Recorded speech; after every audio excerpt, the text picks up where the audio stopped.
Hey guys, as promised, here is the instructional video for example 1.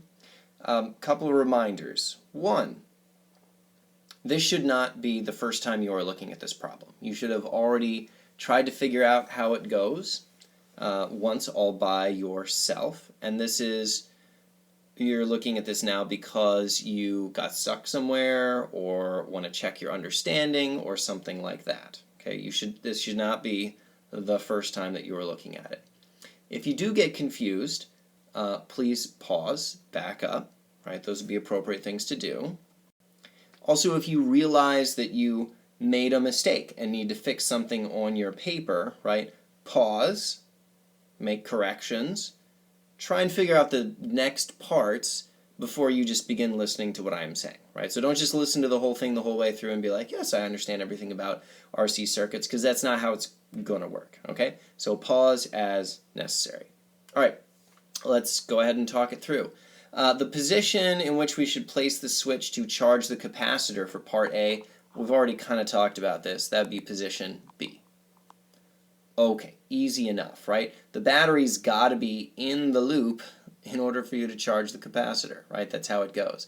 If you put it in position A, nothing would happen unless the capacitor was already charged, and if the capacitor were already charged, then it would begin to discharge. Okay, we'll start talking about discharge like next class. Okay, so position B. Part B now wants us to write an equation that shows the voltage drops around the circuit during charging.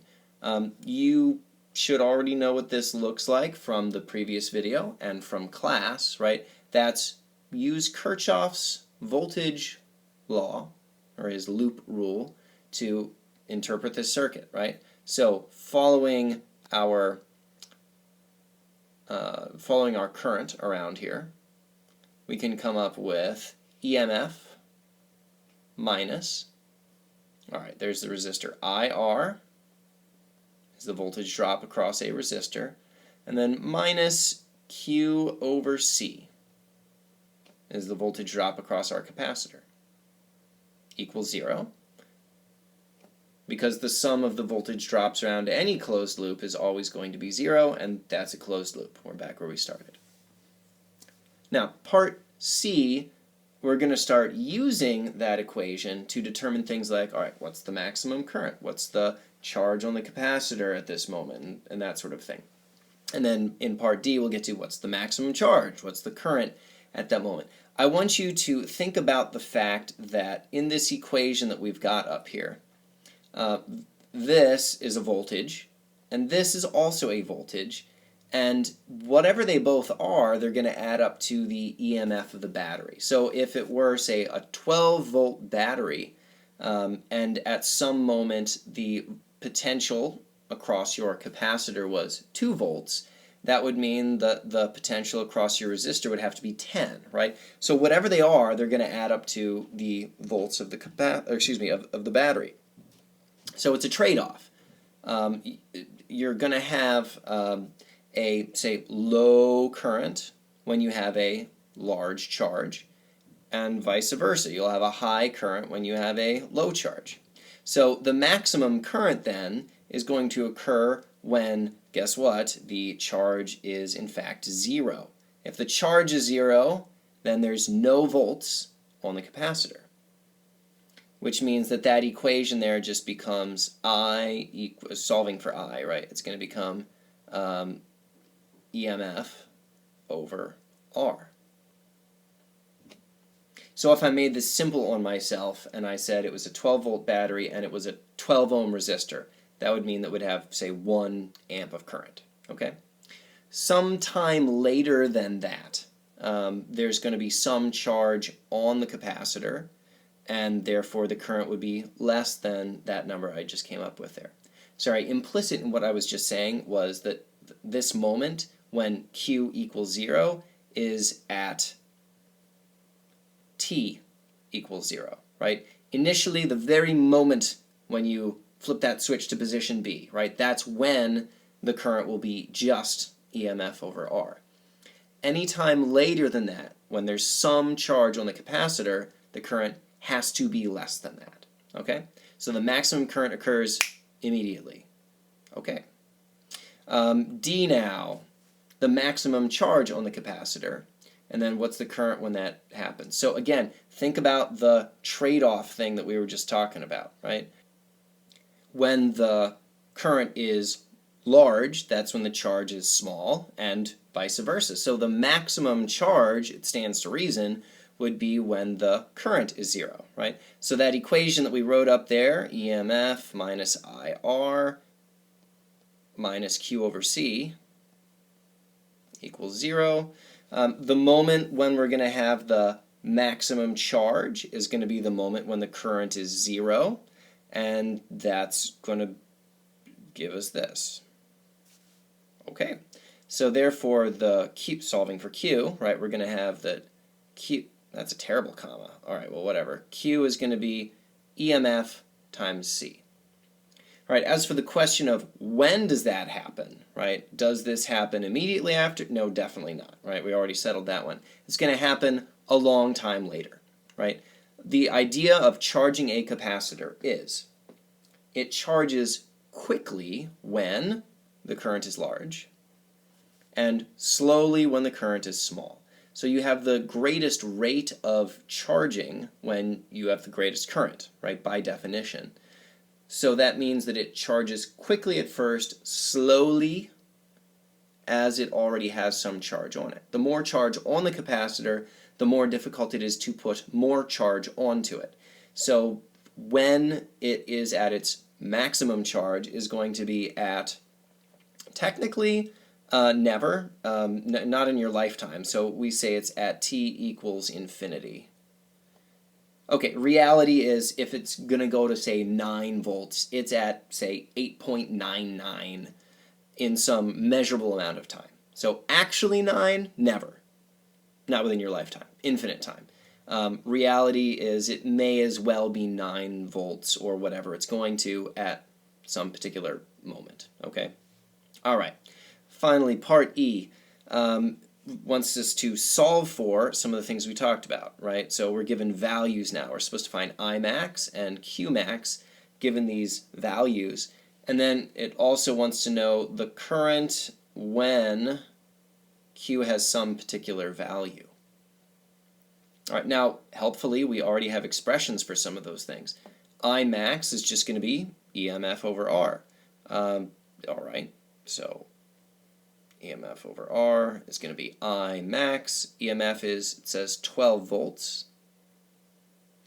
And the resistance for this particular circuit, it says is 5 kilo ohms. That would be 5,000. There it is.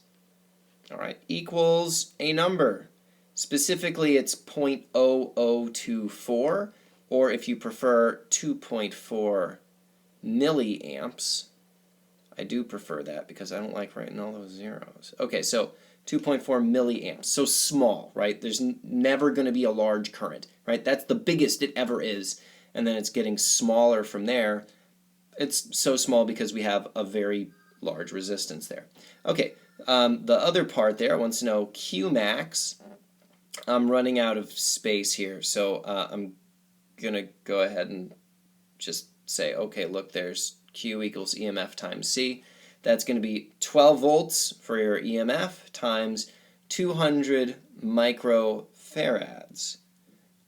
Okay, 12 times 200 is 2,400 micro coulombs.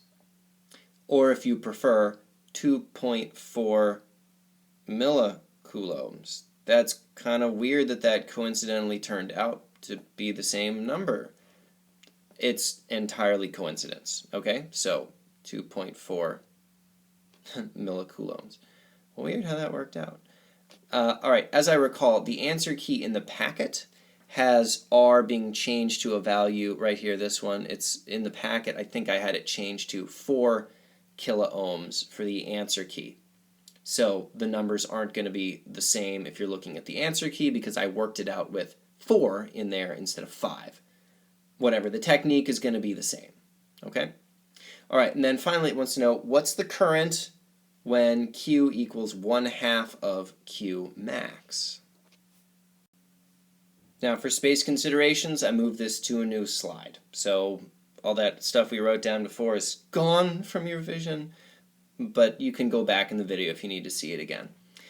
So if we want to find the current when the charge has some particular value, all we have to do is plug in whatever the Q is into this equation and then solve for I, right? In this case, if you recall, Q max, I mean Q max, there we go, is EMF times C, right? We talked about that on the previous slide, if you will, right, earlier in the video. If we're saying that we want the current when the charge is 1/2 of Q max, that means that we're saying that Q is EMF times C over 2. All right, plugging that in up here. Boom, there it goes. All right, if we plug that in up there, that equation turns into EMF minus IR minus, all right, we got EMF times C over 2, and then there was that C already down there in the denominator. Oh, look at that. That was a cancel. All right, next, another round of simplifying, right? We've got EMF minus EMF over 2. All right, so that's 1 minus 1/2. EMF over 2 minus IR. Sorry, I should have said up here equals 0. All right, equals 0. So that means that the current at the moment when Q equals 1/2 Q max will be EMF over 2R. All